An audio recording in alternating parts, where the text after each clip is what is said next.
Hello and welcome. Today I want to talk about the ancient Kushite civilization prior to its conquest by Egypt in the 1400s BCE. We will look at the different terminology used to refer to the civilization, when it existed and where. And we will also look at their cultural accomplishments and history. In the ancient world, the rich agricultural section of the River Nile, stretching from the first to the sixth cataract, was known by several names. Tanesi, the land of copper, Taseti, the land of the bow, and Nubia, possibly because the ancient Egyptian word nub meant gold and the land south of Egypt had plenty of it.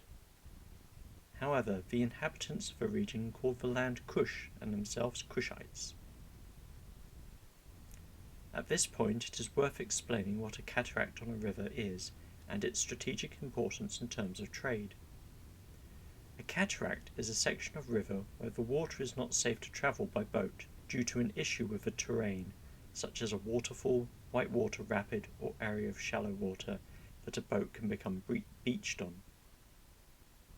To maintain a trade route along a river with a cataract, a settlement needs to exist at the site that can unload goods at one safe section and transport them overland to another safe point beyond the cataract where they can be loaded onto another ship. The first reference of the population living in Kush was given around 1900 BCE by the Egyptian pharaoh Sesostris I. However, calcite vases have been discovered in the ruins of the early Kushite city of Kerma that date to the mid-2300s BCE, suggesting that the two civilizations may have been in contact earlier than Sesostris' account. This culture prospered until it was conquered by the Egyptian pharaoh Thutmosis I in the early 1500s BCE. The early Kushite civilization traded in ivory, ebony, slaves, jewelry, copper, and gold.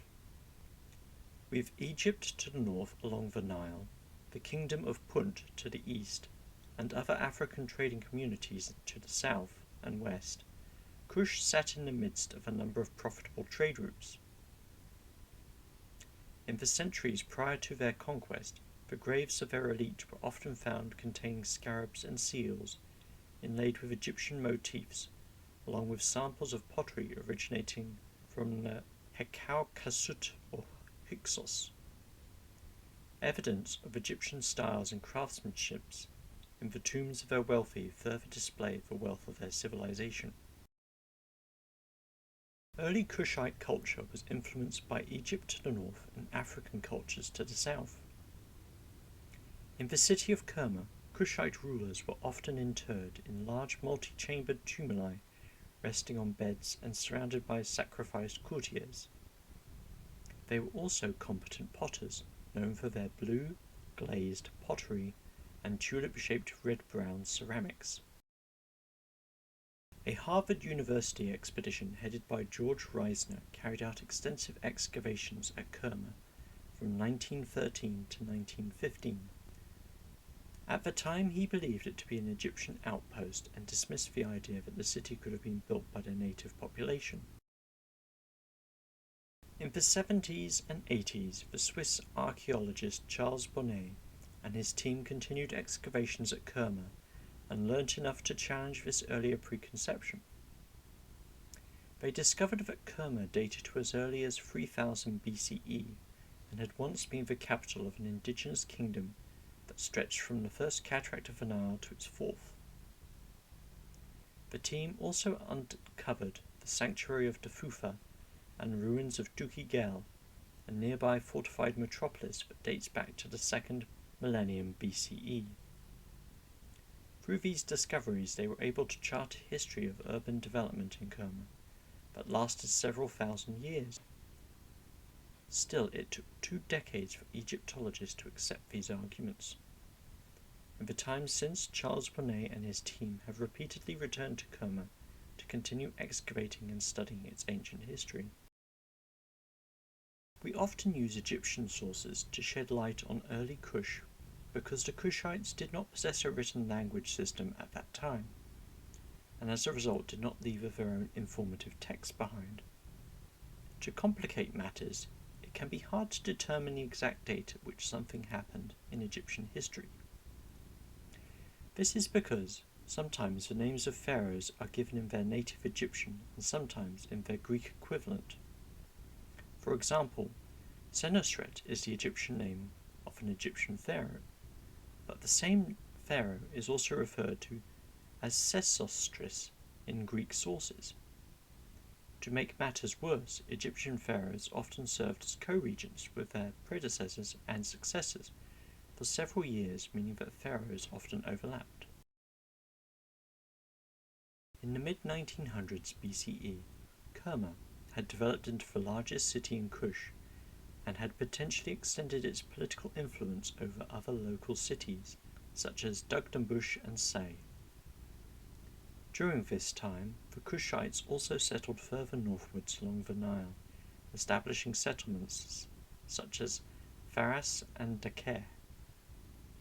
It has been determined from Old Kingdom wall art and cemeteries in Aniba that early Kushite regional rulers existed, although the exact political situation between them remains unknown.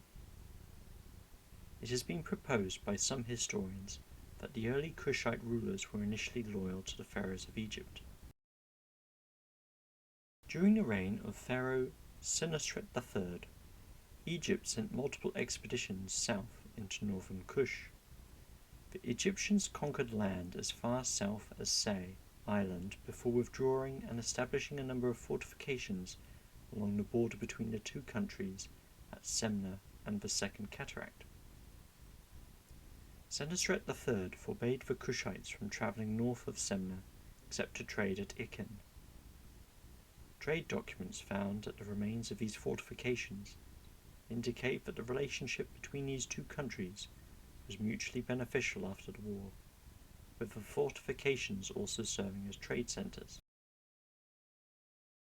In the years following the reign of Pharaoh Sobekotep IV of the 13th dynasty, our understanding of Egyptian society becomes confused. With the establishment of the Hekau Kasut in Avaris and the end of the Egyptian government supplying its defences along the border with Kush, the presence of other cultures began to be felt throughout Egypt. The soldiers at these outposts were never recalled, and so the forts became their homes. The soldiers then maintained contact with both Egypt and the Kingdom of Kush, and acted as middlemen in trade between the two. As relations between the two countries softened, the Kingdom of Kush developed into a centralized power around the city of Kerma. A form of truce appears to have existed between Thebes and Avaris, indicating that the two nations were not on friendly terms, but were not on hostile terms either, and the three powers traded with each other. In some of the former fortifications along the Egyptian-Kushite border, thousands of clay product seals were found with the names of 13th dynasty kings, and even some with Hekau Kasut names on them. All of this changed when Pharaoh Kamose of the 17th dynasty attacked the Hekau Kasut. In response, their ruler Assur-apalpi first sought an alliance with the Kingdom of Kerma. The Egyptians, however, intercepted the messenger, and by the end of Kamose's reign, the northern region of the Nile was returning to Egyptian control. After conquering the northern Nile region, Kamose's brother Amose I turned his attention southwards and invaded Kush, as far south as the Second Cataract. In this campaign he made great use of the aggressive Medjay tribesmen from the deserts. As his forces advanced, he restored the cities of Egypt by rebuilding and refurbishing their temples. Following the example set by his predecessors, Amose I consolidated his power around his capital of Thebes and awarded the highest titles in the nation to his most trusted family members. Around 1500 BCE, the pharaoh Thutmosis I led a major offensive deeper into Kush, advancing beyond the Third Cataract. This new offensive ultimately led to the conquest of Kerma and the destruction of the Kushite nation. Epigraphic evidence from the early New Kingdom shows Kushites giving tributary gifts to the new Egyptian pharaohs. The Egyptians built new fortifications at Sha'at and all the way down to Tumbos in the northern Dongola Reach. A fortified outpost was established at Soleb, which would go on to become Egypt's new provincial capital in Kush. At the same time, more temples were built, and a new fortification was built at the Fourth Cataract. This occupation endured despite occasional rebellions against Egyptian control. The whole of Kush was governed by a viceroy who answered to the pharaoh, but the former nation was divided into the administrative provinces of Upper Kush and Lower Kush. The northern one was renamed Wawat and was governed from Aswan, while the southern district kept the name Kush and was governed from Napata. Each district was governed by a deputy who had lesser officials beneath them of predominantly Egyptian origin. Around these administrative centres, colonies of Egyptian officials, traders, and priests formed, but beyond them, the Kushites continued with their own traditions, customs, and crafts. Well, that sums up what I found on the Kushites before they were conquered by the Egyptians. Thank you for watching. Please feel free to leave a like, a comment, and subscribe. Keep your eyes open for more content coming to this channel in the future, and until then, goodbye.